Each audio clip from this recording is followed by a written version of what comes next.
نے کھلونا بنا لیا تھا، ٹیشو پیپر بنا لیا تھا۔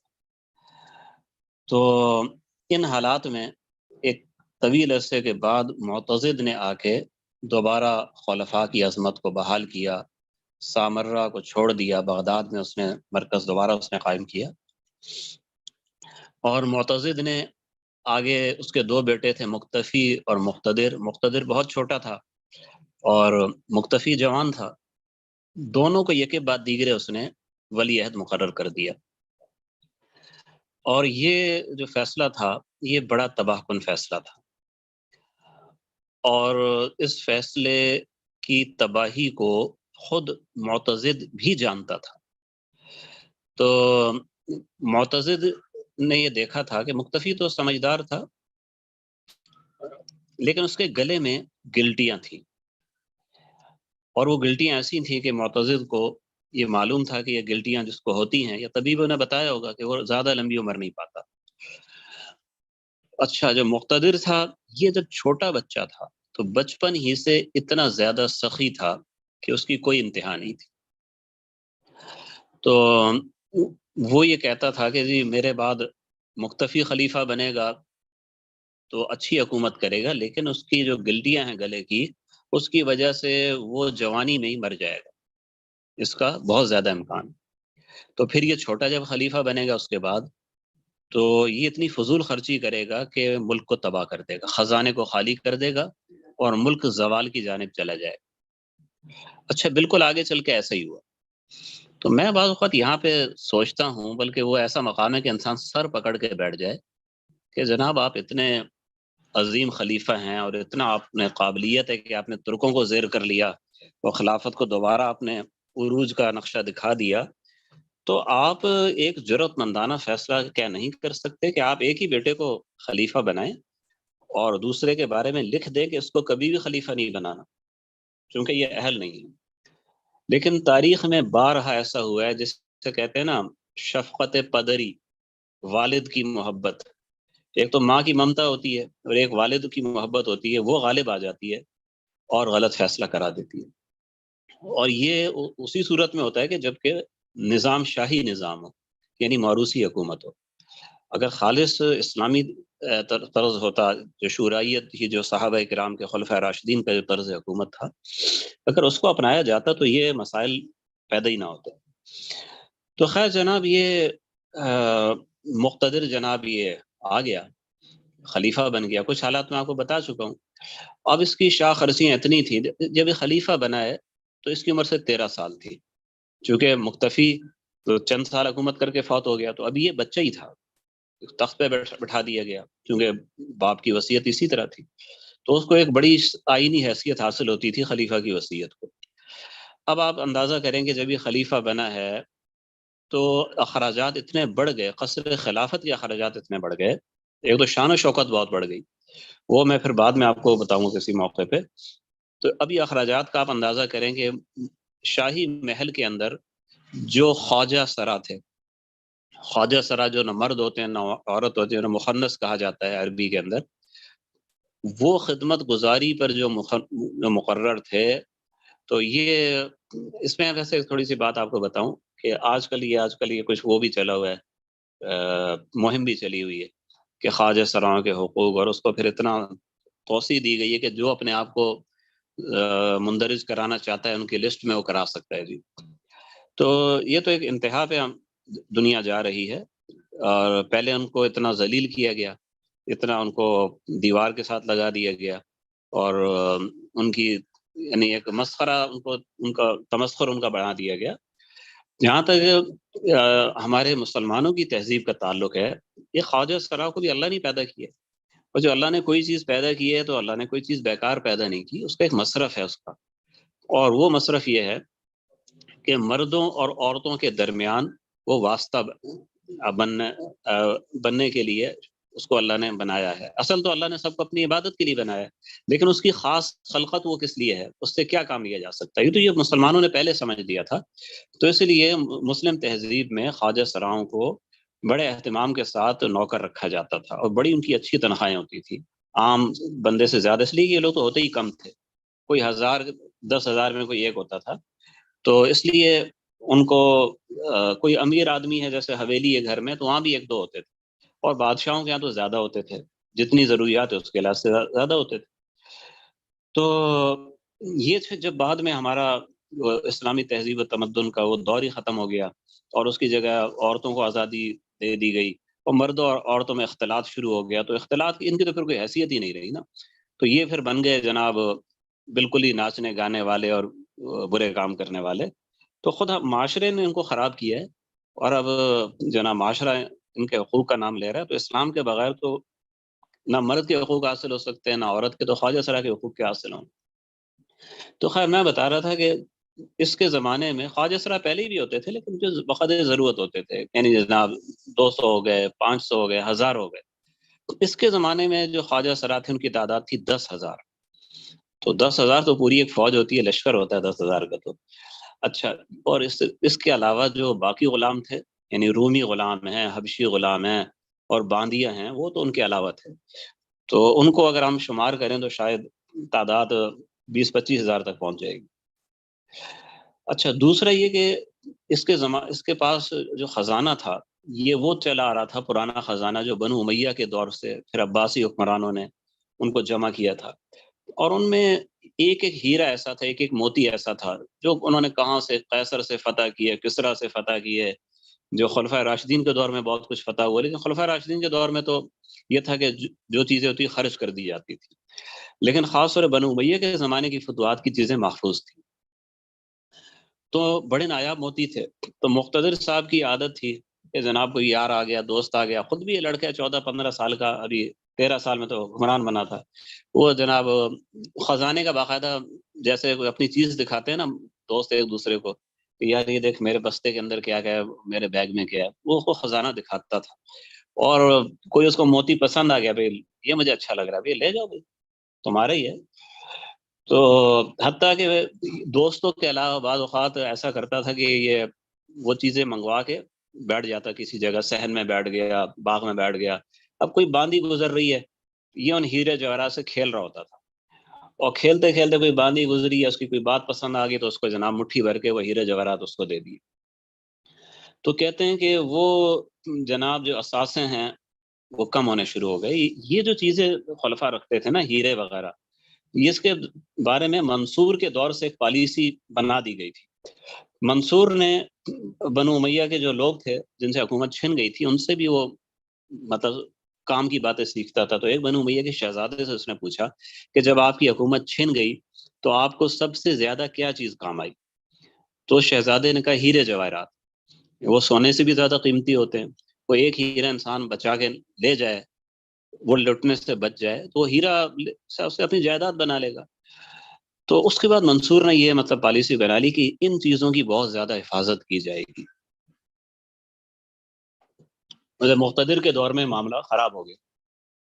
تو کہتے ہیں کہ مقتدر نے ایک تو وہ خرچے جو تنخواہیں ادا ہو رہی ہیں اور دوسرے کاروبار حکومت میں پیسے ادا کر، وہ تو اپنی جگہ پر ہے، ان سے ہٹ کے جو اس نے اپنے دور کے اندر فضول خرچی کی ہے، ادھر ادھر پیسہ اڑایا ہے، وہ تقریباً 7 کروڑ دینار بنتا ہے۔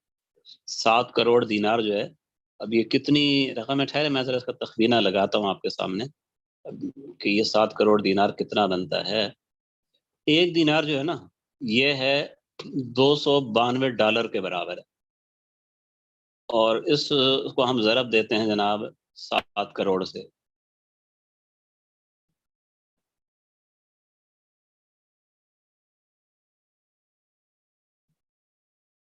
تو یہ جناب یہ ہو گیا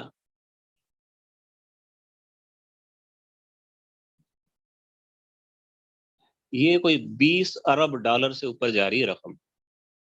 $20 ارب، اگر آپ اس کو روپوں کے اندر کریں گے تو پھر تو خربوں تک حساب پہنچ جائے گا نا۔ تو یہ جناب اس نے فضول خرچی کے اندر کیا، تو یہ فضول خرچی جو تھی یہ سلطنت کے زوال کا بہت بڑا ذریعہ بن گئی۔ اچھا، اب یہاں پہ آپ یہ دیکھیں مقتدر کا جو دور ہے، اس کے دور کے اندر آپ کو درباری سازشیں، پورا دور اس کا درباری سازشوں میں گزرا ہے۔ ایک لحاظ سے اگر آپ اس کو دیکھیں تو بڑا بدمزہ قسم کا دور ہے، اور ایک لحاظ سے دیکھیں جن کو، یعنی کچھ لوگ ہوتے ہیں ان کو سازشوں کی کہانیاں اور ایسے ناول وغیرہ پڑھنے میں بہت مزہ آتا ہے، تو ان لوگوں کے لحاظ سے تو بڑا دلچسپ وہ دور تھا کہ پوری وہ سمجھے کہ اندر اندر جاسوسیاں چل رہی ہیں اور عجیب و غریب قصے چل رہے ہیں اور عورتیں بھی سیاست کے اندر ساتھ ملوث ہیں۔ اب آپ صرف یہ دیکھ لیں کہ جو وزراء کی جو لگائی بجائی تھی آپس میں، کتنے وزراء اس کے یہاں تبدیل ہوئے، یہ پورے جو عمرا وزراء ایک دوسرے کو نیچے دکھانے میں پورا زور لگا رہے تھے۔ تو پہلا جو اس کا وزیر تھا اس کا نام تھا عباس ابن حسن، اس نے مقتدر کی خلافت، اس نے یعنی پورا انتظام جو ہوتا ہے سب عمرا کو متفق کرنا، پھر بیعت لینا وغیرہ، تو یہ بیچارہ سے 4 مہینے وزیر رہا، پھر اس کو قتل کر دیا گیا۔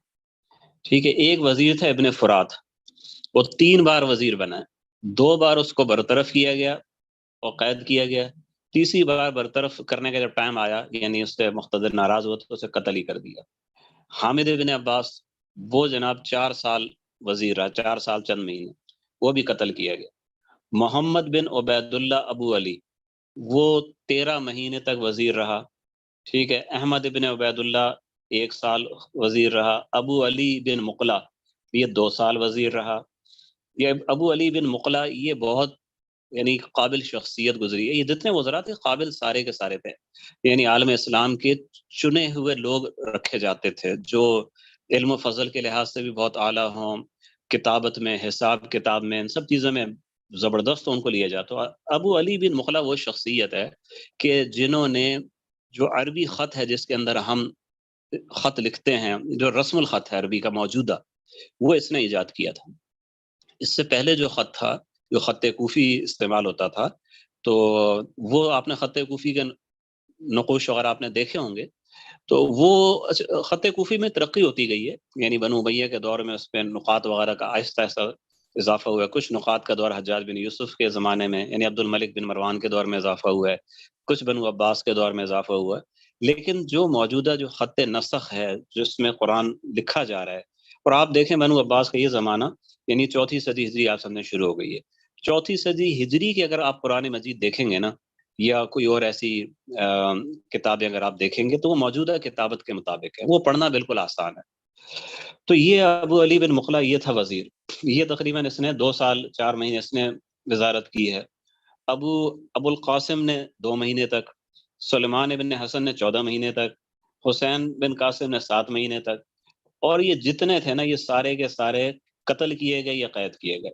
ٹھیک ہے جی، کسی کو بھی موقع، جیسے بندہ ہمارے ملک کے اندر جو ایک بہت بڑا سیاسی بحران ہے اس کی وجہ ایک بڑی یہ بھی ہے کہ کسی کو بھی طریقے کے ساتھ، ڈھنگ کے ساتھ اپنی مدت وزارت عظمیٰ پوری کرنے کا موقع نہیں دیا گیا۔ پاکستان میں شاید کوئی بھی وزیر اعظم ایسا نہیں گزرا 5 سال پورے کیے ہوں۔ تو جب ایسی صورتحال ہوتی ہے، بار بار یا تو آپ پہلے سوچ سمجھ کے اچھے بندے کو منتخب کر لیں، جب منتخب کیا ہے تو پھر اسے کام کرنے کا اختیار دیں، اور لگائی بجائی ادھر ادھر کی نہ سنیں اور کام کو دیکھ لیں۔ مقتدر تو خود بچہ تھا، وہ تو دوسروں کے ہاتھوں میں کھیل رہا تھا، تو ایک امیر کان بھرتا تو وہ جناب وہ ایک وزیر کو ہٹا دیتا، پھر دوسرا امیر کہتا فلاں اچھا ہے اس کو بٹھا دیتا۔ ان وزراء کے اندر ایک شخصیت تھی جناب علامہ علی بن عیسیٰ الجراح رحمہ اللہ تعالی۔ یہ بہت بڑے عالم تھے، فقیہ تھے، اور بہت عابد زاہد انسان تھے۔ ان کو بھی خلیفہ بنایا گیا، ٹھیک ہے، لیکن اتنی عظیم شخصیت، کہتے ہیں کہ بنو عباس کی تاریخ میں ان سے اچھا وزیر کوئی نہیں گزرا۔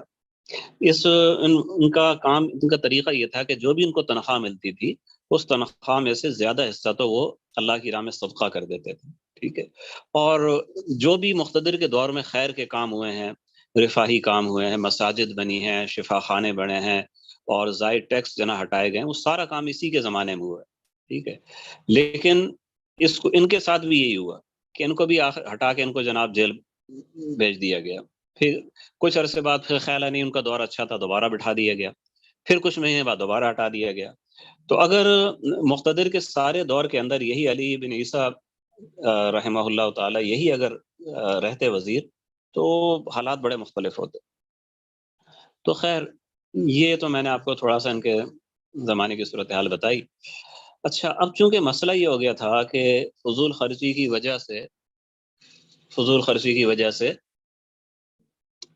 خزانہ ہی سمجھے خالی ہونے لگ گیا، تو تنخواہیں ادا کرنا مشکل ہو گئی، تو تنخواہیں اس میں پھر یہ ہوا کہ اس کے خلاف بغاوتیں ہوئی ہیں، 2 بغاوتیں ہوئی ہیں۔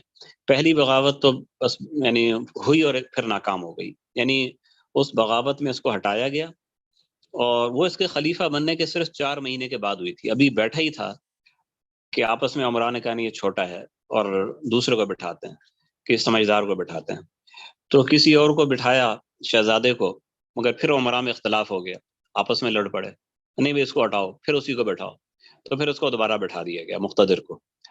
تو یہ تو پہلی بغاوت تھی۔ دوسری جو بغاوت ہوئی تھی وہ جناب سخت تھی، اور اس وقت مقتدر جوان ہو چکا تھا، یعنی پہلی بغاوت میں دوسری بغاوت میں تقریباً 20 سال کا وقفہ ہے، ٹھیک ہے۔ تو اس میں ہوا یہ تھا، اس کی وجہ یہ ہوئی تھی، یعنی ساری محلاتی سازشوں کی کہانی، ایک خادم تھا، اس کا نام تھا مونس۔ یہ بنو عباس کے اس دور زوال کا ایک مسئلہ آپ کو یہ بھی نظر آئے گا کہ معمولی غلاموں کو، خادموں کو، جو خلیفہ کے بار بار آتے جاتے ہیں، کبھی جناب وہ مطلب شربت لے کے آ رہے ہیں، کبھی کوئی اور چیز لے کے آ رہے ہیں، اور مطلب وہ ایسا سا بے تکلفی ہو جاتی تھی اور اعتماد ہو جاتا تھا، وہ اچھا لگتا تھا، وہ یہ بڑا خادم ہے۔ اس کو پھر ایک دم سے وہ ترقی دے کے کوئی بڑا افسر بنا دیتے تھے، چل بھائی تو بھی خوش ہو جا، اور بعض اوقات تو اس کو سب کے اوپر لے آتے تھے۔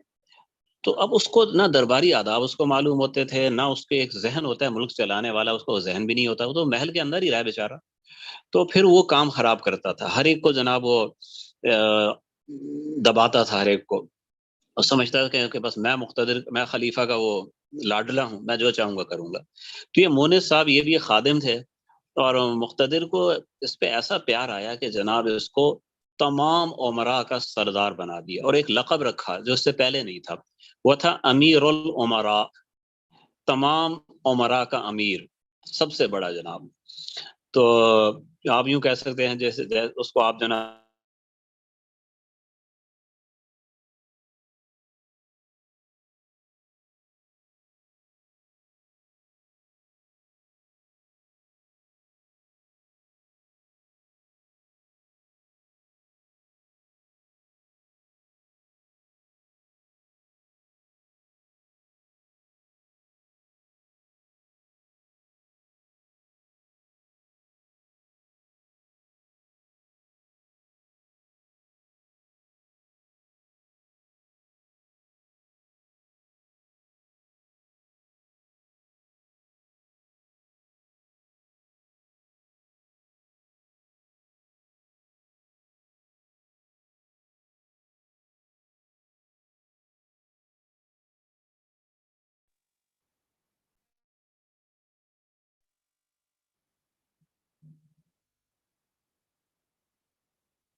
میری آواز آ رہی ہے؟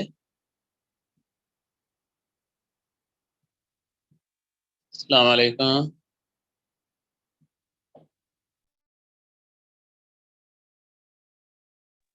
اچھا آواز آ رہی ہے؟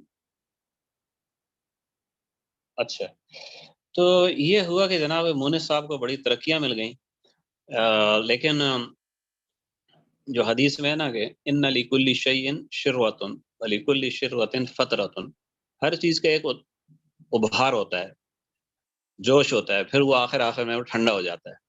تو ایسا ہوا ان دونوں کے درمیان نامعلوم کس بات پہ فاصلے پیدا ہونے لگ گئے، اور وہ تو اصل میں بعض اوقات جو زیادہ لاڈلا بن جاتا ہے نا، تو پھر اس کی کوئی بات بڑے کو بری بھی لگ جاتی ہے۔ تو خلیفہ کا ایک اور یعنی معتمد تھا، ہارون بن غریب، وہ اس کا رشتہ دار تھا۔ تو اس نے کہا کہ یہ وہ قابل بندہ ہے، میں اس کو امیر العمراء میں بنا دوں، اس کو بنا دوں۔ یہ بات مونس کو پتہ لگ گئی، تو اس نے کہا کہ نہیں یہ تو میں نہیں ہونے دوں گا کہ میرے ہوتے ہوئے ہارون بن غریب، خلیفہ کا رشتہ دار، وہ بن جائے جناب امیر العمراء۔ تو اس نے سازشیں شروع کر دی، اور آہستہ آہستہ دیگر عمراء کو اپنے ساتھ ملانا شروع کر دیا، ٹھیک ہے۔ اور اس میں بغداد کا آپ سمجھے کوتوال، جسے ناظم کہا جاتا تھا، اس کا نام تھا نازک، یہ نازک صاحب بھی ان کے ساتھ شامل ہو گئے۔ اچھا، اب مقتدر کو کچھ اندازہ ہو گیا کہ یہ جناب، کیوں اب یہ جوان ہو چکا تھا، تو اس کو اندازہ ہو گیا کہ یہ کوئی کام خراب ہی ہے۔ اچھا، اب یہ مونس نے خلیفہ کو دبانے کے لیے مطالبہ رکھ دیا سامنے، ٹھیک ہے، جب احتجاج کرتے ہیں نا کوئی لوگ مطالبات رکھتے ہیں، اس نے مطالبہ کیا کہ جی ہمارا مطالبہ یہ ہے کہ یہ ہارون بن غریب جس کو آپ نے اتنا قریب کر لیا ہے، اس کو بھگائیں یہاں سے، اس کو نکالیں یہاں سے۔ دوسرا کام یہ ہے کہ شاہی محل آپ کے اخراجات بہت زیادہ ہو گئے، اور یہ شہزادیوں پہ، بیگمات پہ، جاگیروں پہ خرچ ہو رہا ہے بہت کچھ، یہ اخراجات جو ہے یہ کم کیے جائیں۔ یہ مطالبہ تو صحیح تھا۔ تو خیر مقتدر نے وعدہ تو کیا کہ ٹھیک ہے میں شکایات آپ کی دور کروں گا، لیکن پھر بھی جو اب مجمع جو تھا نا، جس کو جمع کر لیا تھا مونس نے، مجمع بے قابو ہو چکا تھا۔ تو کوئی احتجاجی تحریک چلانا تو آسان ہوتا ہے، اس کو قابو کرنا مشکل ہوتا ہے۔ تو ہوا یہ کہ محرم 317 ہجری، اس میں لوگوں نے بغاوت کر دی اور قصر خلافت میں گھس گئے، اور گھس کے جناب خلیفہ مقتدر کو پکڑ لیا، قصر خلافت میں جو کچھ ان کے ہاتھ لگا لوٹ لیا، اور مقتدر کو ہٹا کے میں نے اس کو پکڑ لیا، اس کو بند کر دیا، اور اس کا بھائی تھا جس کا نام تھا محمد، اس کو تخت پہ بٹھا دیا، اس کا لقب رکھ دیا قاہر باللہ۔ ٹھیک ہے، اچھا، اب قاہر باللہ کو جب کو بنا دیا، اب یہ خود مونس جو ہے نا یہ سر پکڑ کے بیٹھا ہوا ہے، اس کا مقصد یہ بالکل نہیں تھا کہ مقتدر کو ہٹا دے۔ مقتدر تو اس کے لیے سمجھے سب سے، یعنی جسے کہتے ہیں نا بیسٹ چوائس اس کے لیے تھا، بہترین انتخاب اس کے لیے تھا کہ وہ جیسا چاہتا تھا مقتدر ویسا کرتا تھا، اور آپس میں بڑا تعلق تھا اس کا۔ وہ سے بھی چاہتا تھا میں اس پہ دباؤ ایسا ڈالوں کہ میرے فلاں فلاں مطالبے یہ پورے کر دے، اور ہارون بن غریب جس کو یہ امیر العمراء بنانے والا ہے اس کو بھگا دے۔ بس یہی وہ چاہتا تھا۔ وہ یہ تو چاہتے ہی نہیں تھے کہ دوسرا خلیفہ بن جائے، یا دوسرا خلیفہ بنا تو پتہ نہیں مجھے گھاس ڈال لے گا بھی کہ نہیں، لیکن اب تو خلیفہ ہی تبدیل ہو گیا۔ اب جناب مونس صاحب جناب سوچنے لگے یار اب کیا کروں۔ تو اس نے اب کیا کیا، آہستہ آہستہ اس نے یہ دوسروں کے کان بھرے، جو سپاہی وغیرہ تھے ان کے کان بھرے کہ بھائی تم جو نا مقتدر کو دوبارہ لانے کی کوشش کرو۔ اچھا بھائی ہم اس کو دوبارہ کیسے لے کے آئے؟ اس نے کہا یہ نیا خلیفہ جب بیعت لے گا نا تو بیعت سے پہلے ہی آپ کہنا کہ پہلے ہمیں مطالبہ 1 سال کی تنخواہ ایک ساتھ دو جناب۔ تو یہ تو سپاہیوں کے لیے بھی اچھی بات تھی، 1 سال کی تنخواہیں جناب پیشگی مل جائیں۔ تو جب بیعت ہونے لگی، قاہر کے سامنے سپاہی کھڑے ہوئے، افسران کھڑے ہوئے، تو انہوں نے کہا جی 1 سال کی تنخواہ میں ایڈوانس دے دوں۔ اس نے کہا بھائی 1 سال کی تنخواہیں کہاں سے ایڈوانس لے کے آؤں، مہینے کی آپ کو مل جائیں تو بڑی بات ہے۔ اب اس پہ جناب سپاہیوں کو مطلب تلخ کلامی ہو گئی، سپاہیوں نے جناب قاہر کو پکڑ کے اس کو اسی طرح اس کو اٹھا کے بند کیا، اور مقتدر کو جہاں بند تھا وہاں سے نکال کے تخت پہ بٹھا دیا۔ ٹھیک ہے جی، تو یہ بالکل وہ اکھاڑ پچھاڑ تھی جو آپ اپنے ملک کی سیاست کا کچھ اندازہ لگا سکتے ہیں۔ تھوڑی سی مشابہت آپ کو نظر آتی ہے اس میں۔ اچھا، مقتدر بہرحال طبیعت کے لحاظ سے وہ نرم دل آدمی تھا، تو جب یہ جو خلیفہ، تو جو پچھلا خلیفہ بنا تھا وہ قاہر تھا، تو ایک لحاظ سے وہ باغی تھا، وہ اگرچہ اس کے اپنے اختیار میں کچھ نہیں تھا۔ تو قاہر نے اس کے سامنے جناب رو رو کے اس نے معافی مانگی، کیونکہ دونوں بھائی تھے آپس میں نا۔ تو اس سے کہا بھائی غلطی ہو گئی، مجھے معاف کر دو، ورنہ اکثر ایسا ہوتا ہے کہ جو اس کی سزا قتل ہی ہوتی ہے۔ تو مقتدر نے کہا کہ جی، بلکہ کیا کہا، بلکہ اس کو اپنے ساتھ بٹھا لیا، اس کو اپنے ساتھ بٹھا کے کہا بھائی تمہارا کوئی قصور نہیں تھا، تمہیں انہوں نے خواہ قاہر کا لقب دے دیا، تم تو مقہور ہو، مقہور تھے، مجبور تھے، تمہارا کیا قصور تھا، تم جاؤ آرام سے رہو، تمہیں کوئی تکلیف نہیں ہوگی۔ تو اس کو بالکل مطلب آرام سے اس کو چھوڑ دیا اس کو۔ اور پھر مزے کی بات یہ، مقتدر نے جو بھی بغاوت میں شریک تھے اس کے خلاف سب کے ساتھ اچھا سلوک کیا، حتیٰ کہ مونس صاحب کو بھی اس نے اسی طرح لاڈلا بنا کے رکھا، اس کو کوئی اس کو بھی سزا وغیرہ کچھ بھی جاری نہیں کی۔ لیکن اتنی بات یہ کہ فوج کا مطالبہ، تو جس پہ فوج کو اکسایا گیا تھا کہ تنخواہیں آپ کو نہیں مل رہی، فوج تو ابھی بھی مطمئن نہیں تھی۔ تو نتیجہ یہ ہوا کہ مقتدر نے جو خزانے میں نادر جواہرات جو بچے رہ گئے تھے وہ بھی فروخت کیے، سرکاری اراضی تھیں جناب وہ فروخت کی، اور تنخواہیں وغیرہ فوج کی ادا کی۔ فوج کا مطالبہ یہ تھا کہ تنخواہیں بڑھائیں بھی ہماری، تو بڑھا کے وہ تنخواہیں ادا کی۔ تو لیکن بہرحال یہ کب تک چلتا ہے یہ سلسلہ؟ ٹھیک ہے، 1 سال انہوں نے کسی طرح بڑی مشکل سے تنخواہیں ادا کی، پھر اگلا سال، یعنی جو سب سے بڑا مسئلہ دولت عباسیہ کے لیے بن گیا تھا وہ تھا خزانے کا مسئلہ، کہ تنخواہیں ٹائم پہ ادا نہیں ہو رہی۔ اچھا، اب جناب ادھر جو مونس صاحب تھے، ان کی تو وہی حالت تھی کہ اپنے سامنے کسی کو چلنے نہیں دینا، ہر ایک کے کام میں دخل دینا۔ تو یہ تو اس کی تو کوئی ویسے حیثیت نہیں تھی، وزیر وغیرہ نہیں تھا، امیر العمراء کا لقب اس کو دے دیا گیا تھا، ورنہ کوئی یہ سپہ سالار بھی نہیں تھا کہ فوجیں لے کے جاتا، پر لقب اس کو مل گیا تھا بہت بڑا۔ تو اس زمانے میں جو وزیر تھا جس کے ہاتھ میں انتظام تھا ملک کا، وہ تھا حسین بن قاسم. وہ بڑا قابل آدمی تھا. تو جب بھی یہ مونس خادم دخل دیتا، وزیر صاحب یوں کرو ویسے کرو، وہ کہتا ہے جناب آپ کا کام نہیں ہے، یہ ہمارے کام ہے، آپ جا کے خلیفہ کی خدمت کریں. تو اس پہ دونوں کے درمیان جناب اشتعال کی آگ لگ گئی. اور وزیر تو اپنی جگہ سے نہیں ہلا. ٹھیک ہے، مونس نے لگائی بجائی بھی کافی کروائی اس کے خلاف، لیکن کامیاب نہیں ہوئے. اب جناب مونس جو ہے نا، جسے کہتے ہیں انتہائی لاڈلے پن پہ اتر آیا اور بغداد چھوڑ کے چلا گیا. ٹھیک ہے، جیسے لاڈلا بچہ ہوتا ہے نا، وہ ایک دم گھر سے بھاگ جاتا ہے، نکل جاتا ہے کہ امی ابا جو ہے نا مجھے ڈھونڈتے پھریں گے، اور پھر جب میں آؤں گا تو پھر میری ہر ضد مانیں گے. ٹھیک ہے، میری ضد یہ کہ میں نا اسکول نہیں جانا ہوں، مجھے اسکول بھیج رہے ہیں، اب میں گھر سے بھاگ گیا ہوں. اب جب واپس آؤں مجھے تلاش کر کے لائیں گے کہ اچھا بیٹا اسکول نہ جا، جیسی مرضی تو پڑھائی نہ کر، گھر میں بیٹھ کھیلا کر. اب ہر بات مانیں گے. تو مونس جناب وہ بغداد چھوڑ کے چلا گیا، اور اس کا خیال تھا کہ مقتدر پیچھے جناب روئے گا دھوئے گا مجھے بلائے گا. لیکن مقتدر بھی سمجھ گیا تھا، اس نے کوئی پرواہ نہیں. جب مونس نے دیکھا اس کے مقتدر نے تو میری پرواہ ہی نہیں کی ہے، تو اسے اور غصہ آیا.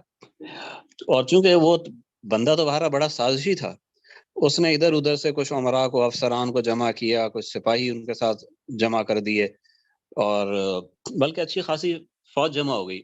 چونکہ تنخواہوں کا مسئلہ باقی تھا، وہ ٹائم پہ ادا نہیں ہو رہی تھی. تو 320 ہجری میں اس نے ایک فوج پوری بنا کے اس نے بغداد پہ حملے کے لیے روانہ کر دی. خود نہیں گیا ساتھ، کیونکہ خود وہ لڑائی والا آدمی تھا ہی نہیں، اسے کوئی تجربہ جنگ کا نہیں تھا. افسران کو فوج دی اور کہا کہ آپ جاؤ اور جا کے بغداد پہ حملہ کرو. اب جناب یہاں سے بغداد کے اندر پریشانی. تو خلیفہ نے کہا بھائی کیا کروں؟ تو یہاں کے لوگوں نے کہا کہ جی آپ ساتھ چلیں، آپ ساتھ چلیں گے تو جنگ جیتی سمجھیں، اور دوسرا کام یہ کریں کہ تنخواہیں ادا کر دیں. اس مہینے کی تنخواہ ادا نہیں ہوئی ہے، تنخواہیں آپ دے دیں. اس نے کہا تنخواہیں کہاں سے دوں، خزانے میں اتنا پیسہ نہیں ہے. تو افسران نے کہا کہ آپ کی والدہ ہے نا، ان کے پاس بہت زیادہ پیسہ ہے.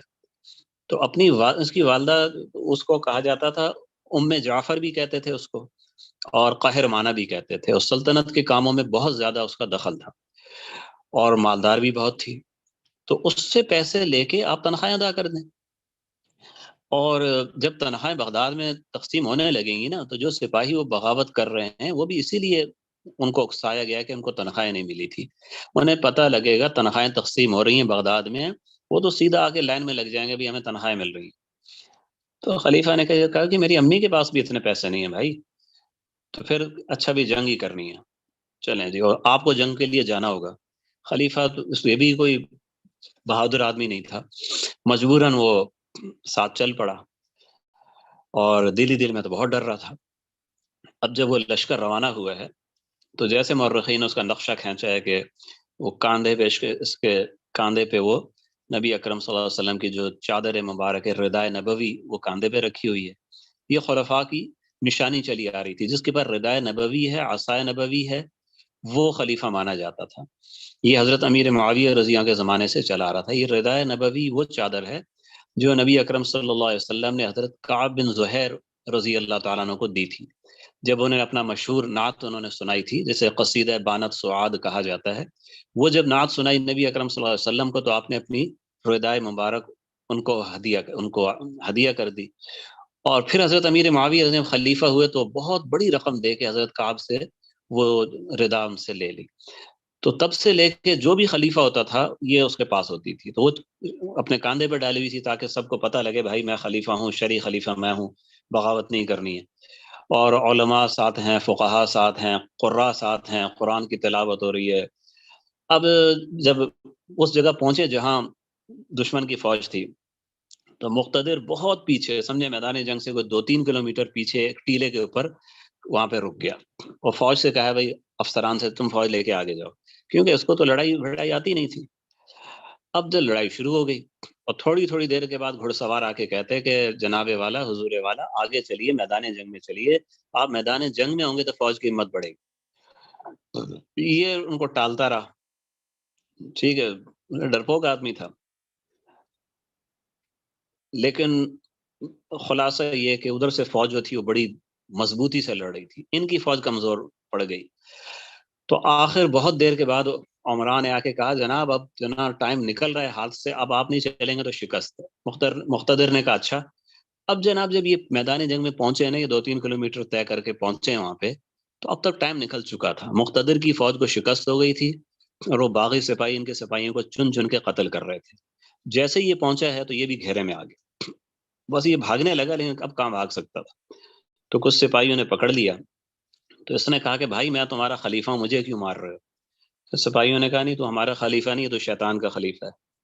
یہ کہہ کے اس کو قتل کر دیا اور سر کاٹ کے جناب وہ ایک نیزے کے اوپر ٹانگ دیا، جسم سے بالکل کپڑے بھی اتار لیے، لاش ادھر ہی پھینک دی، اور وہ سر جناب اس کا کاٹ کے وہ جناب مونس خادم کے پاس لے گئے۔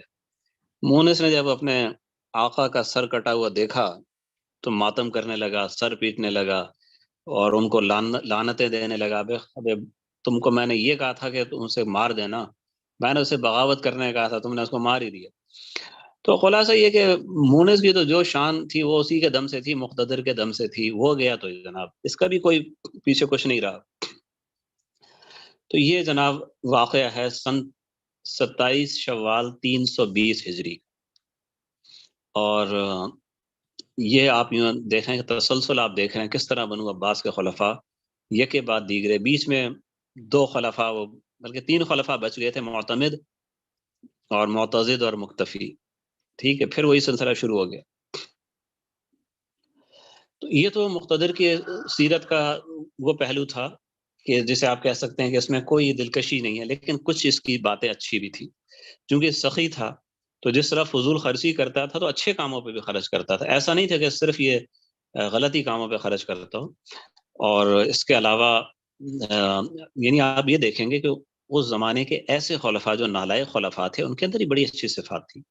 ایک اس کی صفت یہ تھی کہ نفل نمازیں بہت پابندی سے پڑھتا تھا، یعنی تہجد کی نماز ہے، اشراق کی نماز ہے، چاشت کی نماز ہے، اوابین کی نماز ہے، سارے نوافل بہت کثرت سے اہتمام سے پڑھتا تھا، ٹھیک ہے۔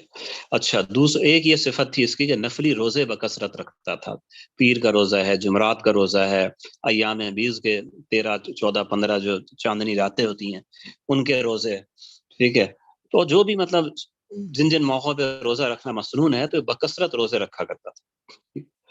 اسی طرح اس کا ایک عام جو اس کا بہت ہی اچھا تھا جس پہ اس کی بڑی تعریف کی کہ حرمین شریفین کے لیے اس نے اخراجات بہت، یعنی جو خرچے کے لیے پیسہ بھیجا جاتا ہے رقوم وغیرہ خدمت کے لیے، وہ اس نے بہت زیادہ اس میں اضافہ کر دیا۔ اسی طرح حجاز کی جو سڑکیں ہیں ان کو نئے سرے سے تعمیر کرانا، ان کی دیکھ بھال کے لیے فوج متعین کرنا، اس پہ یہ کام بھی اس نے کیا بہت اچھے طریقے سے۔ اسی طریقے سے جو مختلف شعبے تھے جیسے عدلیہ ہے، محکمہ ڈاک ہے وغیرہ، ان سب کے اس کے اندر مشاہروں میں ان چیزوں میں اس نے اضافہ کیا۔ ایک اس کی عادت یہ تھی کہ ہر حج کے موقع پہ جب بھی حج کا موقع آتا تھا اس کی طرف سے میدان عرفات میں منا میں 1000 اونٹ اور 30,000 گائے یہ قربان کی جاتی تھی، تمام حاجیوں کی ضیافت اس کی جانب سے ہوتی تھی۔ تو یہ اس کے یعنی صدقات و خیرات اور حسنات بھی اس کی ہیں، ایسا نہیں ہے کہ اس کے سارے پہلو برے ہوں۔ تو یہاں پہ مقتدر کا دور یہاں پہ ختم ہو جاتا ہے اور اب آگے دور شروع ہوتا ہے القاہر باللہ کا۔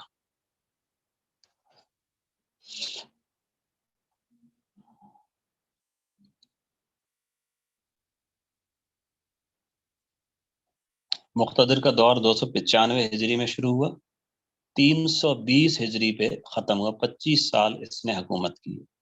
جب یہ خلیفہ بنا تھا تو 13 سال کا تھا، اب جب 320 میں 25 سال حکومت کر کے یہ قتل ہوا تو کتنی عمر ہوگی اس کی؟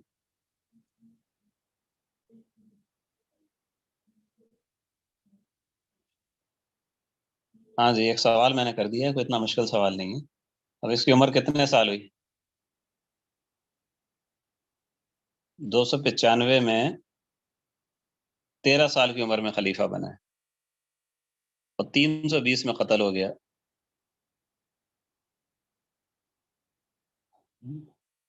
ابھی تک کوئی جواب نہیں آیا سامنے۔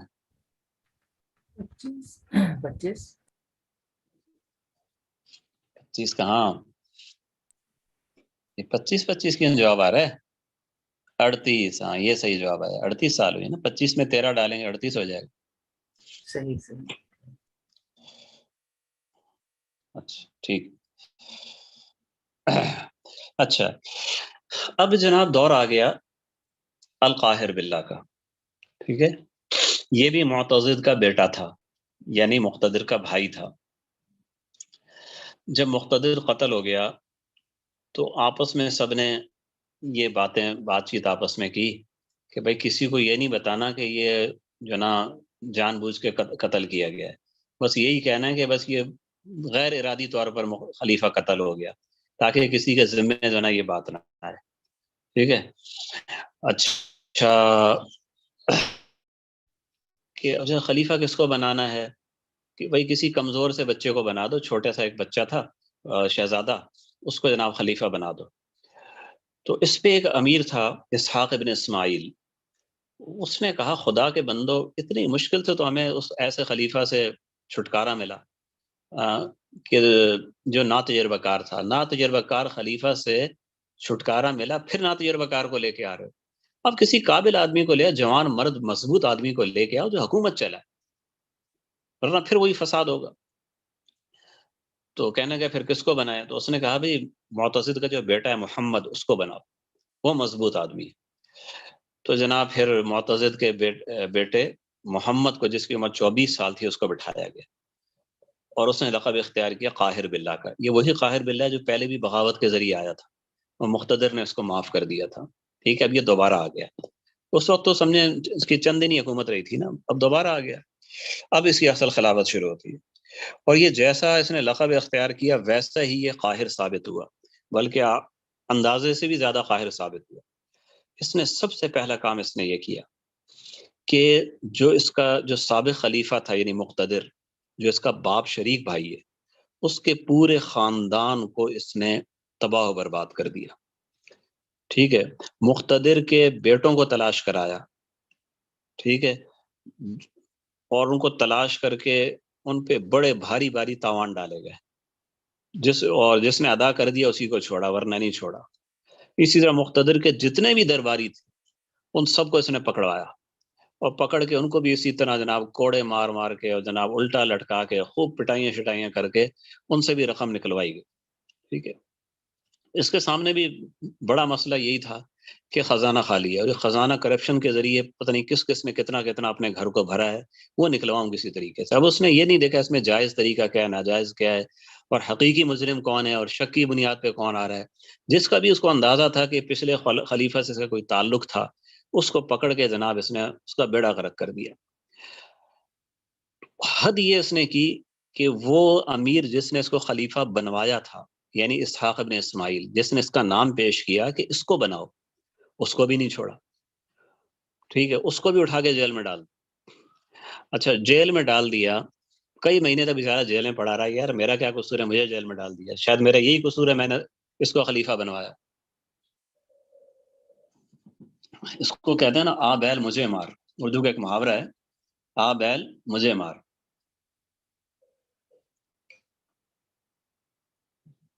اب کئی مہینے گزر گئے تو ایک دن خلیفہ کا قاصد یا آپ کہہ لیں پیغام لینے والا وہ اس کے پاس آیا اور کہنے کا خلیفۃ المسلمین آپ کو بلا رہے ہیں. اچھا بڑا خوش ہوا جی، بلا رہے ہیں جی. اب اس کو گویا کہ اس کو جیل خانے سے گویا آزاد کر دیا گیا. تو یہ پھر اپنے گھر گیا اور وہاں پہ جا کے غسل کیا، بڑے دنوں بعد جناب اچھا لباس پہنا، خوشبو لگائی، تیاری شیانے کر کے جناب خلیفہ بلا رہے ہیں. جب خلیفہ کے پاس جب پہنچا تو خلیفہ نے کہا بھائی اس کو پکڑو اور اس کو کنویں کے اندر ڈال دو. اب وہ حیران پریشانی، یار یہ کہ میری کیسی دعوت ہے. کنویں کے اندر اس کو ڈال دیا، کنویں سے مراد وہ کنویں سے پانی نہ ہو. ٹھیک ہے، وہ جناب اس میں ڈال دیا، اور قاہر نے کہا اتنا بھی نہیں کرنا، اوپر سے مٹی ڈالو، کنویں کو بھر دو. تو جناب اس بیچارے کو اس کنویں کے اندر ہی دفن کر دیا گیا. اچھا اب اس کو چونکہ یہ کسی بھی طریقے دولت نکلوانے پہ تلا ہوا تھا، ٹھیک ہے، لیکن احتساب کے نام پہ جب ظلم شروع ہو جائے تو پھر وہ اللہ کو بھی پسند نہیں ہے، اور دنیا کے لحاظ سے بھی اس کے نتائج برے ہوتے ہیں. تو یہ بھی احتساب کے نام پہ یہ ظلم کر رہا تھا. کسی طرح خزانے کو بھرنا ہے کسی بھی طریقے سے. حالانکہ خزانے کو بھرنے کا طریقہ یہ نہیں تھا. خزانے جو معیشت تباہ ہو رہی ہو وہ کرپشن ہو تو پھر اس کا طریقہ وہ ہوتا ہے جو حضرت عمر ابن عبدالعزیز رحمہ اللہ نے کیا تھا. ٹھیک ہے, وہ پوری تاریخ آپ پڑھ چکے ہیں, سن چکے ہیں کہ کس طریقے سے انہوں نے کام کیا. سب سے پہلے اپنے گھر سے انہوں نے جو بھی تھا, پیسہ تھا, جائیداد تھی, زیورات تھے, وہ سارے اٹھا کے بیت المال میں جمع کرائے. اپنی ساری شان و شوکت انہوں نے ختم کر دی. جس چیز کا ان کو ثبوت کے ساتھ پتہ لگا کہ یہ ناجائز جاگیر یا یہ چیز فلاں شہزادے یا امیر کے پاس ہے, وہ اس سے نکلوا کے بیت المال میں جمع کرائی ہے, جس کی ہے اس کو واپس کی. لیکن ایسا نہیں کیا کہ ان کو الٹا لٹکا دیا, ان کو قتل کرا دیا, زمین میں دفن کرا دیا. ایسا تو بالکل نہیں کیا. تو انہوں نے شریعت کے دائرے میں رہ کے کام کیا تو 2-2.5 سال میں اسلامی مملکت یعنی خوشحالی کی انتہا کو پہنچ گئی. زکوٰۃ کے مستحق لوگ نایاب ہو گئے. لیکن یہاں تو کام الٹا تھا. اور ابھی بھی ہم نے کوئی اپنی تاریخ سے سبق نہیں سیکھا. اسی طرح ہماری جو بھی نئی حکومت آتی ہے احتساب کے نام پہ پچھلی حکومت اور اس کے وفاداروں کو ذبح کرنا شروع کر دیتی ہے. تو خیر, اب اس نے سوچا کہ یار یہ پچھلی حکومت میں جو جعفر تھی یعنی مقتدر کی والدہ, اور ظاہر اس کی بھی سوتیلی والدہ تھی وہ, تو جعفر جو ہے وہ حاوی رہی ہے ہر چیز کے اوپر. اور یہ بات ویسے لوگ کہتے تھے کہ بڑی دولت ہے اس کے پاس, حالانکہ اتنا مسئلہ نہیں تھا, اتنی زیادہ دولت اس کے پاس نہیں تھی. مشہور ہو گیا تھا کیونکہ اس سے پہلے گزری تھی نا معتز کی اماں قبیحہ, اس کے بعد دولت بہت زیادہ تھی, تو مشہور اس کے بارے میں بھی ہو گیا تھا. تو اب ادھر تو ایک تو جناب جعفر صاحبہ بیمار تھی کیونکہ ان کا بیٹے کو کس بے دردی سے جناب قتل کیا گیا تھا. ٹھیک ہے, اور بیمار تو پہلے تھی, جب بیٹے کے قتل کا صدمہ وہ الگ تھا.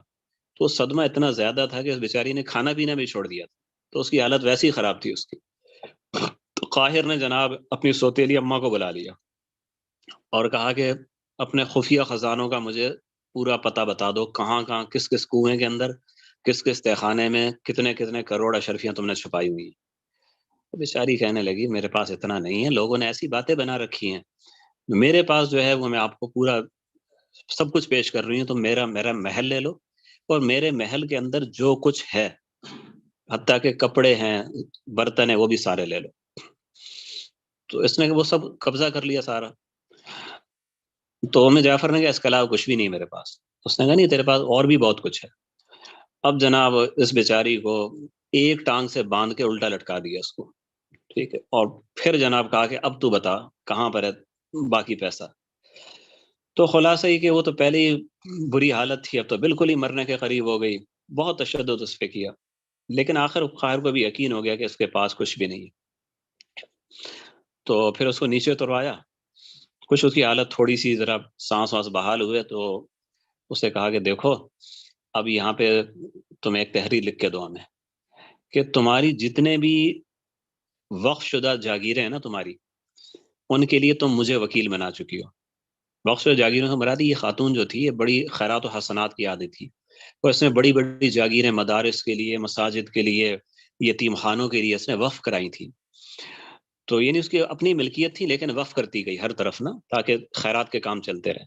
تو قاہر صاحب یہ چاہتے تھے کہ وہ ساری مجھے مل جائیں. تو اس نے کہا کہ تم یہ مجھے تحریر لکھ کے دو کہ یہ ساری جاگیریں تم نے مجھے ان کا وکیل بنا دیا.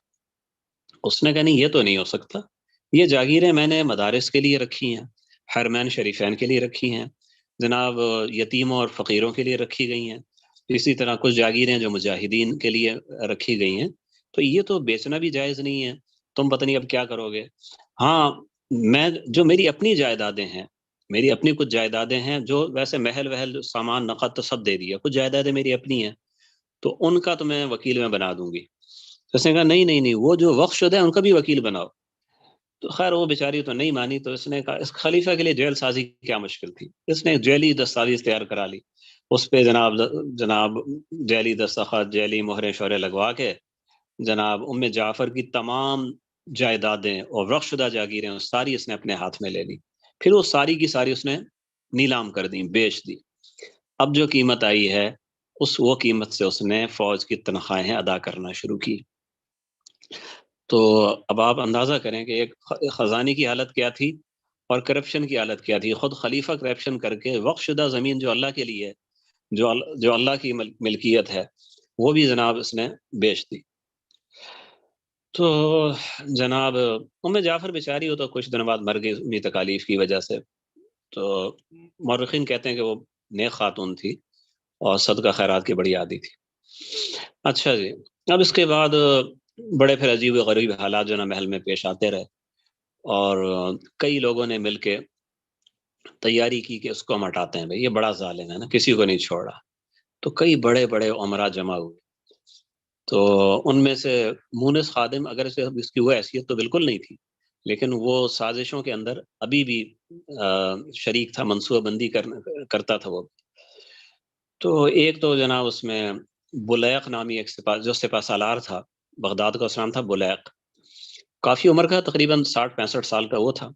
اس کا بیٹا تھا علی بن بلیق، ٹھیک ہے۔ پھر دولت عباسیہ کا وزیر، جو پہلے بھی وزیر تھا مقتدر کے دور میں، دوبارہ وزیر بنا تھا، ابو علی ابن مقلا، وہی ابو علی ابن مقلا موجودہ جنہوں نے عربی خط ایجاد کیا۔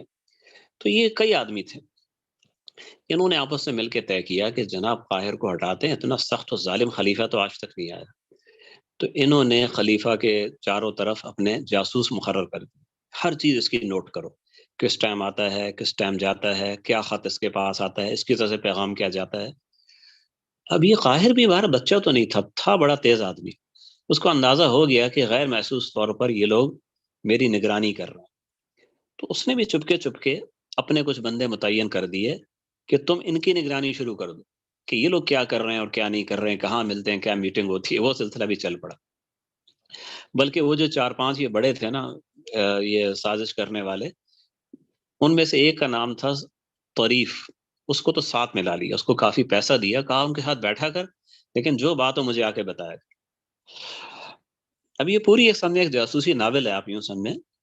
اب یہ جو گروہ تھا جس کا سرغنہ ابھی بھی مونس خادم تھا، کیونکہ وہ چالاک بہت تھا، منصوبہ بناتا تھا، وہ باقی عمل کرتے تھے۔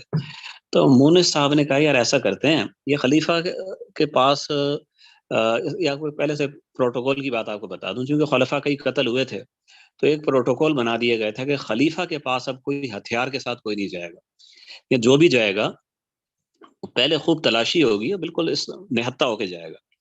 تو اس کو ایسے ہم قتل بھی نہیں کر سکتے، پروٹوکول بڑا سخت ہے۔ تو ایسا کرتے ہیں کہ ہم ایک بات چلاتے ہیں، افواہ پھیلاتے ہیں۔ اس زمانے میں جو قرامتہ کا فتنہ تھا وہ بڑا پھیلا ہوا تھا، ٹھیک ہے، اس کے بارے میں مستقل میں کسی موقع پہ بتاؤں گا آپ کو۔ تو انہوں نے کہا کہ ہم یہ افواہ پھیلا دیں گے کہ قرامتیوں نے کوفہ پر حملہ کر دیا، حملہ ہوا کوئی نہیں ہے، ہم ایسی بات پھیلا دیں گے پورے بغداد میں۔ جب یہ بات پھیل جائے گی تو پھر ہم خلیفہ کو بتائیں گے کہ جی حملے کا جواب دینے کے لیے تیاری ہو گئی ہے، اور سپہ سالار صاحب نے اپنے بیٹے کو نائب بنا کے اس کو، وہ جا رہا ہے لشکر لے کے کوفہ کی طرف۔ اس کے بعد خلیفہ سے کہیں گے کہ حضور نائب سپہ سالار علی بن بلیق کوچ سے پہلے آپ کے پاس باریابی کی اجازت چاہتے ہیں، تو آپ کی دعاؤں کے ساتھ رخصت ہوں۔ تو جب خلیفہ کہے گا ابھی آنے دو، تو علی بن بلیق اس موقع پہ امید ہے تلاشی ولاشی کوئی نہیں ہوگی، چونکہ تو وردی پہنے ہوں گے، اسلحہ لگائے ہوئے ہوں گے، کیونکہ ابھی بس یہ جنگ پہ جانے والے ہیں، تو دعاؤں کے لیے، دست بوسی کے لیے چند سپاہیوں کے ساتھ اسلحے سمیت ہی اندر چلے جائیں گے، اور بس اندر جا کے خلیفہ کو قتل کر دیں۔ یہ اتنا لمبا انہوں نے چکر چلایا، اور بالکل کام صحیح جا رہا تھا، حملے کی افواہ پھیلا دی گئی، اور بغداد میں جناب لوگ پریشان ہو گئے، اچھا کوفہ پہ حملہ ہو رہا ہے۔ آج کل کا زمانہ تو تھا نہیں کہ وہ 1 منٹ میں جناب موبائل سے پتہ کر لیتے کہ حملہ ہوا ہے کہ نہیں ہوا، وہ تحقیق کرنے میں بھی 3-4 دن تو لگتے تھے، اور انہوں نے تو 2 دن کے اندر اپنا کام نمٹانا تھا۔ تو پہلے بغداد میں یہ بات مشہور ہو گئی جی کوفہ پر حملہ ہو رہا ہے قرامتیوں کا۔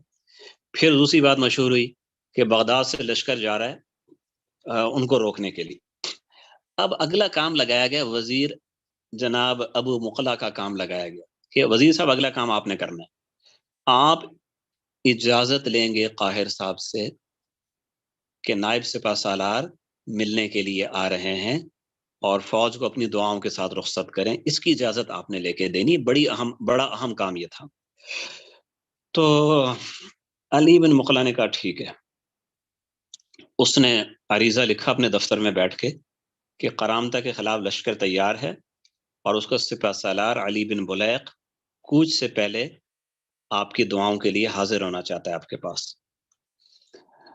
تو قاہر کے پاس پرچہ پہنچا، اس نے پڑھا اور جوابی رخا لکھا جی اجازت ہے، مہر لگا دی۔ اب وہ خلیفہ کا خادم وہ پرچہ لے کے چلا ہے، ابو مخلا کے دفتر پہنچا تو ابو مخلا اس ٹائم اٹھ چکے تھے دفتر سے۔ اب وہ گھر پہنچا تو گھر جب پہنچا تو تب تک ابو مخلا قیلولے کے لیے لیٹ چکا تھا۔ تو گھر والوں نے پرچہ سنبھال کے رکھ لیا، بھائی جب اٹھیں گے تو ہم ان کو۔ ابھی دیکھیں یہ تاریخ میں یہ ایسے واقعات، تو معمولی سا ایک موڑ ہوتا ہے، معمولی سی چیز ہوتی ہے، اس سے تاریخ بدل جاتی ہے۔ وہ گھر والوں نے جناب وہ پرچہ سنبھال کے رکھ لیے۔ اچھا، اب وہ مخلا جب نیند سے گھنٹے 1.5 گھنٹے بعد بیدار ہوا تو سوچنے لگا یار کیوں ابھی تک خلیفہ کی طرف سے جواب ہی نہیں آیا۔ تو اس نے جلدی سے دوبارہ وہی درخواست لکھی اور پھر ایک خادم کو بلایا اور کہا کہ خلیفہ کے پاس لے جاؤ۔ وہ پھر خلیفہ کے پاس لے گئے۔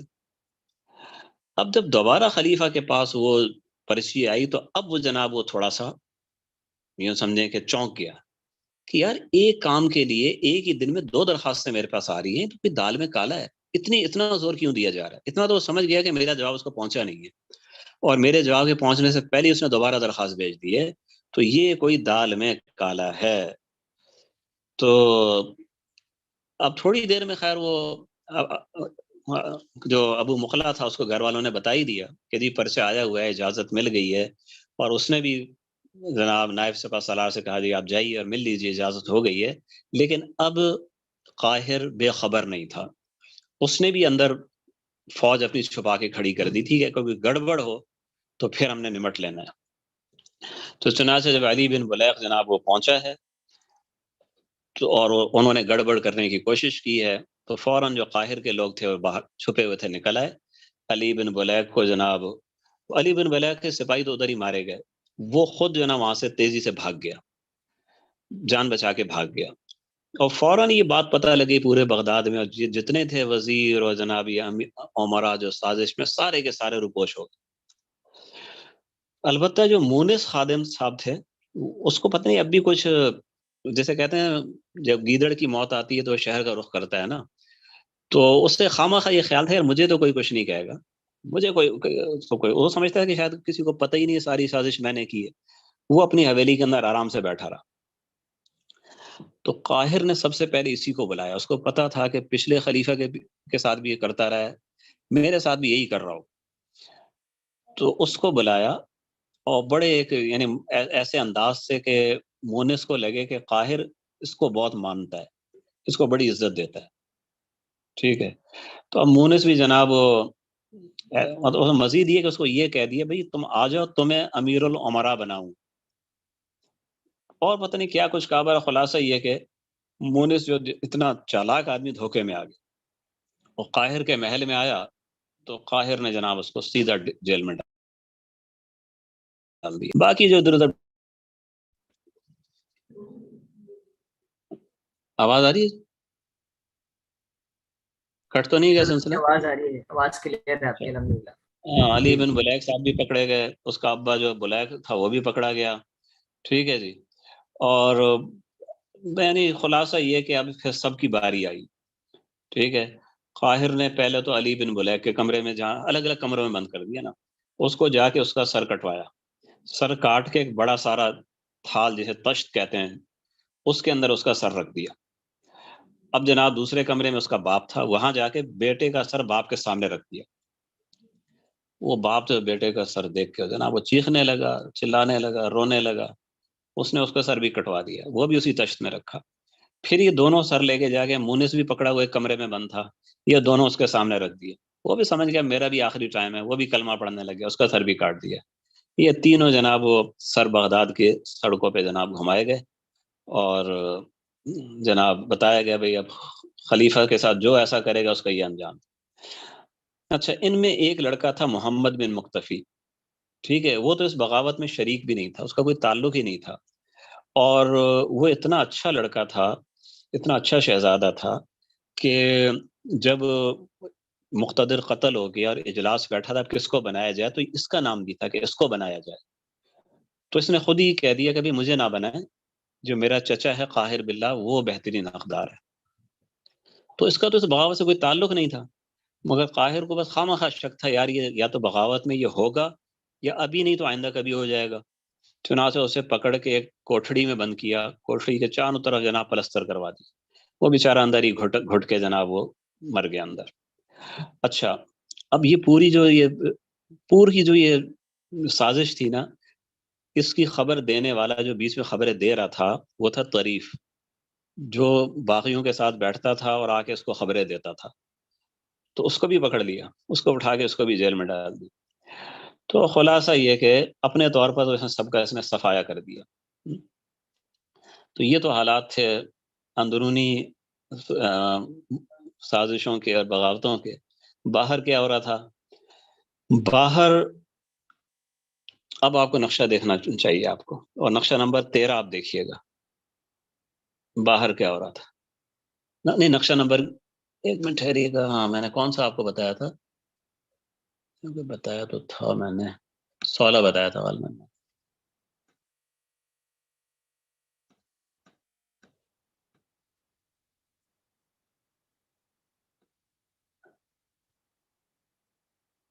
ہاں، نقشہ نمبر 16، نقشہ نمبر 16 میں آپ کو دیکھیں گے، آپ ضرور ذرا اندازہ ہوگا کہ باہر اس زمانے میں کیا حالات تھے۔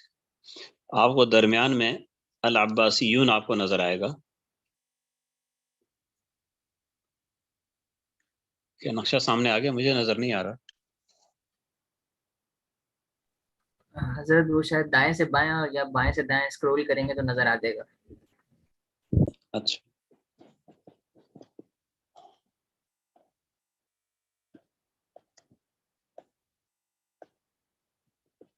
نقشہ ویسے آ گیا سامنے؟ مجھے نظر نہیں آنے گا، اگر آپ کے سامنے تو بس ٹھیک ہے۔ ایک مرتبہ اسکرین شیئر بند کر کے دوبارہ کھول دیں، سب کے سامنے آ جائے گا۔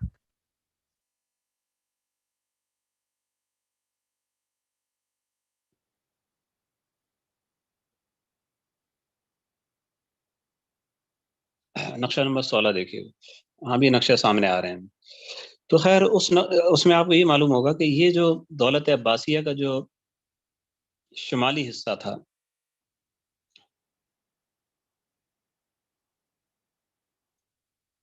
نقشہ نمبر 16،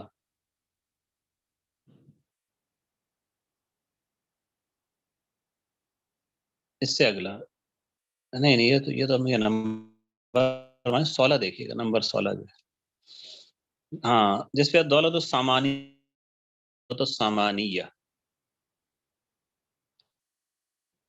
خیر اس نقشے سے پتہ چل جائے گا، یہ نقشہ بھی ٹھیک ہے جو ابھی سامنے ہے نا، یہ بھی ٹھیک ہے۔ اس نقشے میں آپ دیکھیں بغداد آپ کو نظر آ رہا ہے درمیان میں،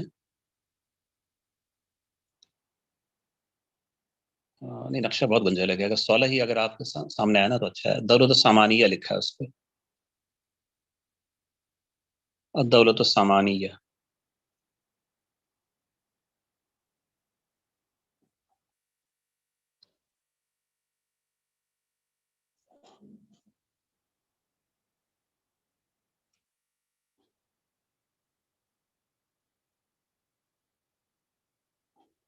الدولت السامانیہ اس میں دائیں ہاتھ پہ لکھا ہوگا، نہیں ہاں یہ بس آگے، یہ بس یہی ہے، یہی نقشہ۔ اور اس میں آپ دیکھیں العباسیون درمیان میں لکھا ہے، ٹھیک ہے، اور آپ دیکھ رہے ہیں کہ جو علاقہ عباسیون کا آپ کو نظر آ رہا ہے وہ ان کا علاقہ ہے، ٹھیک ہے۔ اچھا، اوپر آپ کو جہاں پہ اوپر مراغہ آپ کو نظر آ رہا ہے نا، مراغہ، اور یہاں سے پھر بحر خضر تک جو آپ کو علاقے نظر آ رہے ہیں، یہاں سے بحر خضر جو نیلے رنگ کا سمندر آپ کو نظر آ رہا ہے، ٹھیک ہے، ہاں اس میں آپ کو نیچے ایک چھوٹا سا لفظ نظر آ رہا ہے، اچھا العلویون نظر آ رہا ہے، بحر خضر کے بالکل نیچے طبرستان، گرین کلر میں، بحر خضر کے بالکل جنوب، نیچے نیچے نیچے بالکل نیچے سبز کلر میں طبرستان آپ کو نظر آ رہا ہے، چھوٹا سا لکھا ہوا ہے، اور العلویون نظر آ رہا ہے، ٹھیک ہے۔ یہ جو علاقہ ہے یہ طبرستان العلویون، یہاں پہ علوی حضرات کی ایک حکومت تھی جس کو دولت علویہ زیدیہ کہا جاتا ہے۔ یہ بنو عباس کے دور زوال ہی میں شروع ہو گئی تھی. جس زمانے کی ہم بات کر رہے ہیں اس سے کوئی 60-70 سال پہلے یہاں پہ حکومت قائم ہوئی تھی. اور اس کے جو بانی تھے وہ شیعہ تھے، لیکن وہ زیدی شیعہ تھے اور معتدل قسم کے شیعہ تھے. یعنی صحابہ کرام سب کا ادب کرتے تھے، اور اگر کوئی صحابہ کے خلاف، سیدہ عائشہ رضی اللہ عنہا کے خلاف، حضرت صدیق اکبر، حضرت عمر کے خلاف کوئی سب و شتم کرتا تو بڑی سخت سزا اس کو دیتے تھے وہ. اور بڑے نیک و صالح قسم کے لوگ تھے، اہل علم و فضل لوگ تھے. ان حضرات نے یہ حکومت یہاں پہ طبرستان کے آس پاس قائم کی تھی. اچھا، تو ان کی حکومت تقریباً سمجھنے کے 40-50 سال یہاں پہ رہی ہے. اس کے بعد یہاں پر جو آپ کو قبرستان کے ساتھ ہی دیلم آپ کو نظر آ رہا ہے، بہت ہلکا لکھا ہوا ہے لیکن آپ سمجھ جائیں گے. قبرستان سے بائیں طرف تھوڑا سا اوپر، قبرستان سے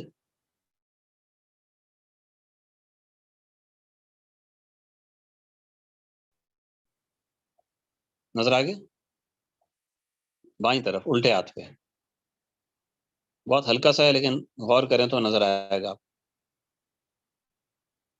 یہ دیلم لکھا ہوا ہے. یہاں پر جو تھے روافظ نے ایک حکومت قائم کر لی، اور اس حکومت کا جو بانی تھا، جو بڑا تھا، اس کا نام تھا مرداویج. وہ مجوسی تھا. وہ روافظ کا تو انہوں نے ایسی بحث بدل لیا تھا، اصل میں تو یہ مجوسی لوگ تھے. تو وہ روافظ کا بحث اس لیے بدلا، روافظ تو اپنے آپ کو کبھی کوئی کہتا نہیں کہ ہم روافظ، اپنے وہ شیعہ کہتے ہیں. تو شیعوں کا بحث اس لیے بدلا تاکہ لوگ جمع ہو جائیں. تو اصل جو شیعوں کی حکومت تھی وہ تو دولت علویہ زیدیہ تھی، جو حقیقی شیعہ تو وہ تھے نا. لیکن ان بدبختوں نے جناب ان کے ساتھ لڑ بھڑ کے ان کی حکومت کو ختم کر دیا اور اپنی حکومت بنا لی.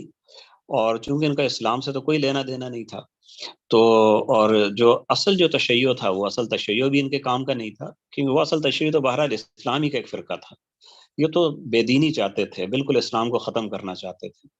تو اس لیے انہوں نے ان برے عقائد کو انہوں نے پروان چڑھایا جو بالکل اسلام سے آپ کا تعلق ہی ختم کر دیتے ہیں. اور اس قسم کے بے دین اور ملحد علماء ان کے لیے استعمال ہوئے، جو اسلام سے ہٹ کے بالکل ایک الگ اسلام کا تصور دیتے تھے. اور یہاں سے پھر شروع ہوئی اثنا عشریت، شروع ہوئی ہے یہاں سے. ٹھیک ہے، تو یہ جو زمانہ تھا جس کی اب ہم بات کر رہے ہیں، اس زمانے میں یہاں پہ یعنی قاہر کی حکومت چل رہی ہے سال سن 322 ہجری. اور یہ دلیم یہ چونکہ دیلم کے لوگ تھے، ان کو دیلمی کہا جاتا تھا. تو ان دیلمیوں کا جو سربراہ تھا مرداویج، یہ اپنی حکومت بڑھاتا رہا اور کہاں تک پہنچ گیا آپ دیکھیں ذرا. کہاں دیلم ہے، آپ نیچے ذرا اس کے جنوب کی طرف آتے جائیں، آتے جائیں آتے جائیں آتے جائیں، نیچے بالکل نیچے آ جائیں، شیراز تک آ جائیں. بوئی لکھا ہے نا، البویہیون. یہاں یہ سمندر تک انہوں نے اپنی حکومت قائم کر لی. اب یہ بہت بڑی حکومت تھی، اور یوں سمجھیں کہ موجودہ ایران کا اکثر حصہ انہوں نے اپنے قبضے میں لے لیا تھا. تو اب یہ بالکل خلافت عباسیہ سے الگ ہو گیا. جس طرح وسط ایشیا میں بنو عباس کی حکومت نہیں تھی، وہاں دولت سامانیہ تھی. خراسان میں جناب دولت سفاریہ تھی. شام اور مصر میں دولت طولونیہ تھی، اور پھر دولت اخشیدیہ تھی. اس طرح افریقہ کے اندر بنو عبید کی حکومت تھی. تو اب یہ علاقہ بھی بنو عباس کے ہاتھ سے نکل گیا. تو آپ یوں سمجھے بنو عباس اب دن بدن کمزور ہو رہے تھے، ان کی حدود سمٹتی چلی جا رہی تھی. اچھا، ایک دلچسپ بات یہ ہے کہ قاہر جو تھا اس نے گانے بجانے پہ، شراب نوشی پہ، منکرات پہ بڑی سختی سے پابندی اس نے لگائی تھی. حتیٰ کہ نبیذ جو بعض فقہا کے نزدیک جائز ہے بعض شرائط کے ساتھ، اس پہ بھی پابندی لگا دی. لوگوں کو جو گانے کے اندر ایک چیز ہے جو حد جواز میں تو ہے، لیکن یعنی مباح تو ہے، اور وہ یہ ہے کہ آپ کسی اچھی آواز والی باندی آپ خریدیں جو اچھا گاتی ہو، اور وہ بیٹھ کے آپ کو گانے سنائے. وہ جائز تو ہے، بنو عباس کے خلفاء عمرہ وغیرہ کیا کرتے تھے، یہ عام چیز تھی. لیکن مباحات میں بھی اگر انہماک ہو جائے تو وہ پھر مباحات بھی آپ یوں سمجھیں کہ دین کے لیے وہ نقصان کا باعث ہوتے ہیں. تو لوگوں میں یہ چیز بہت تھی، حتیٰ کہ باقاعدہ اس کے ماسٹر ہوتے تھے، گانا سکھانے والے استاد جی. وہ بیٹھ کے جناب وہ باندیاں ان کے پاس آتی تھیں. یعنی مثال کے طور پر میری 4 باندیاں ہیں، ان کی ویسے تو بازار میں قیمت ہے مثال کے طور پہ وہ 1000 درہم ہے. میں نے ان چاروں کو ماسٹر جی کے بعد بھیج دیا، انہوں نے خوب تربیت حاصل کر لی، ہر قسم کے گانے سریں دھنیں سب سیکھ لی. اب جناب میں ان کو بازار میں بیچوں گا، وہ 10 گنا قیمت پہ وہ بکیں گی، اور آگے سے جو شوقین لوگ ہوتے تھے خریدتے تھے. تو جناب قاہر نے پابندی لگا دی کہ گانے والی جو باندیاں ہیں نا، ان کو ان کی کوئی ان کی ویلیو نہیں ہوگی. جو عام باندی کی قیمت ہے وہی ہوگی. جو یہ جو مارکیٹ کے اندر ہے کہ یہ گانے والی ہے، یہ وہ جس کو گانا نہیں آتا، یہ کوئی فرق نہیں ہوگا. یہ حکم اس نے لگا دیا. اور پھر یہ کہ مزید جناب گویے شویے جو بھی تھے ماسٹر جی جیسے نا گانا سکھانے والے، ان سب کو قید کر دیا، چھٹی ہوئی جناب کو. لیکن کیا اس سے معاشرے کی اصلاح ہو گئی؟ بالکل نہیں ہوئی. جو خرابیاں تھیں پہلے کی طرح نہیں. وجہ کیا تھی؟ خرابیوں کی اصلاح تب ہوتی ہے جب سب سے پہلے آپ اپنے اندر خرابی درست کریں، آپ پہلے اس چیز پر خود عمل کریں، پھر دوسروں سے کروائیں نا، تب ہوتا ہے فائدہ. ہم آج کل کتنا واعظ کرتے ہیں، نصیحت کرتے ہیں، مضمون لکھتے ہیں، لیکن ہماری باتوں کے اندر، ہماری جناب 1000 تقریروں میں، 1000 تحریروں میں وہ اثر نہیں ہوتا جو ہمارے اکابر کے چند جملوں میں ہوتا تھا. وجہ ہی کہ ہم لوگ بے عمل ہیں. حضرت خواجہ فرید الدین گن شکر رحمہ اللہ کا واقعہ مشہور ہے کہ انہیں شکر کھانے کی، ان کو یعنی گڑ ان کو بہت اچھا لگتا تھا، اور جو ان کو کہا جاتا ہے گن شکر، تو کچھ لوگ کہتے ہیں کہ اسی وجہ سے ان کو کہا جاتا تھا گن شکر. بعض کہتے ہیں ان کی محفل میں لوگوں کو ایسی اچھی باتیں ملتی تھی کہ لوگ ان کا نام دینا گن شکر رکھ دیا تھا. تو خیر یہ بات اپنی جگہ ہے کہ انہیں شکر کھانے کا شوق بہت اچھی لگتی تھی، مٹھاس اچھی لگتی تھی ان کو. تو ایک بار ایک عورت اپنے بچے کو لے کے آئی، کہ حضرت یہ میرا بیٹا شکر بہت کھاتا ہے، تو آپ اس کو جناب نصیحت کریں، منع کریں اس کو. تو انہوں نے کہا کہ بہن تم کل آنا میرے پاس. اس نے سوچا مصروف ہوں گے، تو لے گئی، بچے کو لے گئی. اگلے دن پھر آئی اور کہنے لگی کہ جی میں آ گئی. تو حضرت نے بچے سے کہا بیٹا شکر نہیں کھائے کر، نقصان ہوتا ہے. تو وہ جو عورت کہنے لگی حضرت یہ بات تو آپ کل بھی کہہ سکتے تھے. تو حضرت نے کہا کہ اصل میں خود شکر میں کھاتا ہوں میں، تو پہلے میں نے خود شکر کھانا چھوڑ دیے، تو اب انشاءاللہ میری بات میں اثر ہو. تو یہاں جناب جو میں آپ کو واقعہ بتا رہا ہوں، قاہر جو تھا نا خود پینے پلانے کا بڑا شوقین تھا، اور رقص و سرود اور گانا بجانا یہ جناب اس کے یہاں چلتا رہتا تھا. علامہ ابن اسیر رحمۃ اللہ علیہ نے لکھا ہے کہ اس نے جو یہ گانے والی باندیوں کا جو ریٹ اس نے کم کرائے تھے عام باندیوں کی طرح، تو اس کی اصل وجہ یہ تھی کہ مارکیٹ ریٹ کم ہو جائے گا تو میں زیادہ سے زیادہ خرید کے رکھوں گا. چنانچہ اس نے مستقل ایک وکیل، ایک نگران اس بات پہ لگا دیا تھا، ایک افسر وہ اسی کام کا تھا کہ وہ جا کے وہ ایسی باندیاں جناب خرید کے لا کے محل میں جمع کرتا رہے جو گانا بجانا جانتی ہیں. تو مقصد عوام کی اصلاح نہیں تھا، وہ مقصد اپنا فائدہ تھا. تو آپ یہ دیکھتے ہیں نا آج کل ہمارے حکمران بعض کوئی حکم لگاتے ہیں، ہم کہتے ہیں بڑا اچھا حکم دیا ہے، لیکن جب پیچھے وہ حکومت جاتی ہے، پیچھے جو حکومت آتی ہے، تو کہانیاں پتہ چلتی ہیں کہ وہ جو اچھا حکم تھا نا اس کے پیچھے بھی اصل کہانی کچھ اور ہی تھی، اپنا ہی کوئی فائدہ تھا ان کا. تو خیر یہ بس قاہر کے دور کو ہم نمٹاتے ہیں، اس سے آگے تو ہم جا بھی نہیں سکیں گے. قاہر صاحب کو یہ خوش فہمی تھی کہ میں ظلم کر کر کے لوگوں کو دبا لوں گا تو میں بڑا کامیاب حکمران بن جاؤں گا نا. تو اس نے ایک نیا کام یہ کیا، اس نے تہخانے تعمیر کرانے شروع کیے زمین کے اندر، کہ اب عمرا مزید پکڑوں گا، ان کو تہخانوں میں بند کروں گا. اب عمرا بیچارے پہلے ہی تنگ آئے ہوئے تھے. تو وہ جو وزیر تھا نا مقلا، ابن مقلا یا ابو مقلا، وہ روپوش تھا، اور یہ بہت ہی ہوشیار شخصیت ہے تاریخ کی نا. ایک طرف تو مہارت آپ ان کی دیکھیں دیگر علوم فنون میں، اور اب یہ تھا کہ اب یہ صاحب یہ پکڑے نہیں گئے تھے، باقی سارے پکڑے گئے، مارے گئے، یہ جناب بچے ہوئے تھے. تو مورخین نے لکھا ہے کہ ابو مخلق کبھی اندھا فقیر بن جاتے، کبھی جناب عورت بن جاتے، کبھی کیا بن جاتے، بغداد میں گھومتے رہتے تھے، کوئی پہچان نہیں سکتا تھا کون ہے. اور جا کے یہ مختلف امراء سے ملتے رہتے تھے اور کہتے رہتے تھے بھئی اب قاہر کے خلاف اب حملہ کرنا ہے، بغاوت کرنی. تو عوام بھی بیزار تھے، خواص بھی بیزار تھے. تو آخر یہ ابن مقلا کی کوششیں کامیاب ہو گئیں اور حملہ ہوا. اور جمادی الآخرہ یا جمادی الثانیہ 322 ہجری، 6 جمادی الآخرہ 322 ہجری قصر خلافت پہ حملہ ہوا اور قاہر کو پکڑ لیا گیا. اور پکڑ کے انہوں نے باہر اس کا رحم یہ کیا کہ اس کو قتل نہیں کیا، بلکہ اس کو جیل میں ڈال دیا، آنکھوں میں گرم سلائیاں پھیر کے، یعنی اس کو اندھا کر کے جیل میں اس کو ڈال دیا گیا. تو پھر یہ 11 سال جیل میں رہا. جب جیل سے 11 سال بعد رہا ہوا عبرت کی بات ہے، اتنا یعنی شان و شوکت والا اور قہر و جبروت والا خلیفہ اب یہ بغداد کی سڑکوں پہ بھیک مانگتا تھا. کافی عرصے اس طرح اس نے بھیک مانگی ہے. پھر آخر لوگوں نے کہا یار اس طرح تو دربار خلافت کی بےزتی ہو رہی ہے، خلفاء کی بےزتی ہو رہی ہے، تو پھر اٹھا کے حکم دیا گیا اس کو بھی نظر بند کر دو اس کے گھر میں. تو یہ جناب قاہر باللہ کا حال تھا. راضی باللہ کو انشاءاللہ اگلی باری کریں گے. مجھے آج یہ لگ رہا تھا کہ میں آج کامیاب ہو جاؤں گا، آج تو راضی باللہ کو بھی نمٹا دوں گا، اور اس کے بعد کیا ہوگا کہ ٹائم خالی بچ جائے گا اور میں آپ سے پوچھوں گا اب کیا کروں، جو میں نے تیاری کی تھی وہ بھی ختم ہو گئی، لیکن راضی باللہ پھر حسب معمول جو نا رہ گئے. تو اگلی بار دیکھتے ہیں پھر ان کو. انشاءاللہ انشاءاللہ. ٹھیک ہے جی. کوئی سوال اگر ذہن میں آیا کرے تو آپ، یعنی بعد میں بھی ذہن میں آئے تو وہ منتظمہ کو آپ ریکارڈ کر کے یا وائس میسیج یا ٹیکسٹ میسیج میں بھیج دیں، اور وہ مجھے بھیج دیا کریں گے، میں جواب انشاءاللہ دے دیا کروں گا. السلام علیکم. وعلیکم السلام ورحمۃ اللہ وبرکاتہ.